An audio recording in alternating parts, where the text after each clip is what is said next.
Hello বন্ধুরা, এখন সন্ধে 7টা বাজে। আমি আর মেয়ে বেরিয়ে পড়লাম। শাড়ি তো কেনা হয়েছে, শাড়ির ব্লাউজগুলো বানাতে দিয়েছিলাম সেগুলো আনতে। মেয়ে আর আমি বেরিয়ে পড়লাম স্কুটি নিয়ে। এতক্ষণ ধরে দেখো রেলগেট পড়া ছিল, এখন খুললো, তাই রাস্তায় যেতে যেতে মেয়ে ভিডিও করছিল। আমি স্কুটি চালাচ্ছিলাম, মেয়ে ভিডিও করছিল। এই যে মন্দির, আমাদের কালী মন্দির পরে যেতে। রাস্তা দেখো পুরো অন্ধকার, বৃষ্টি হয়েছে আর রাস্তায় পুরো জল জমে গেছে। আর রাস্তা এত খারাপ। এই হচ্ছে আর এক মন্দির পড়লো, কৃষ্ণকালী মায়ের মন্দির। এখানে যেখানে ব্লাউজ বানাতে দিয়েছিলাম যে দিদির কাছে, সেখানে এসে বসে রয়েছি। দিদি ব্লাউজগুলো বের করছিল, আমি ওয়েট করছিলাম চেয়ারে বসে। আবার ব্লাউজ নিয়ে বেরিয়ে পড়লাম। এই আর এক মন্দির, এটা আমাদের চৌরঙ্গী মন্দির বলে।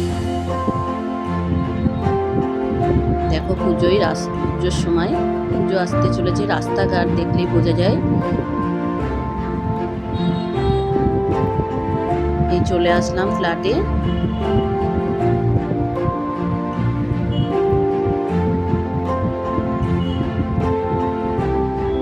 পুজোর সময় রাস্তাঘাট প্রচণ্ড ভিড় থাকে বন্ধুরা। রাস্তা দিয়ে গাড়ি নিয়ে বেরোনো মানে বিরাট অসুবিধার মধ্যে পড়তে হয়। রাত্রিবেলা এত ভিড় থাকে রাস্তায়।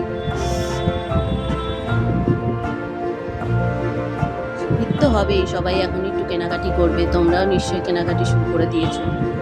এই যে দেখো, তার ব্যাগ নিয়ে যায়নি, তাই গাড়ির টিকিটে করেই শাড়িগুলো নিয়ে চলে আসলাম।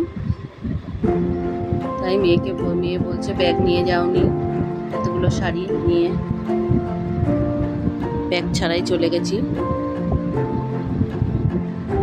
মেয়ে ক্যামেরা করছিল, তাই আমি একটু হাই করে দিলাম।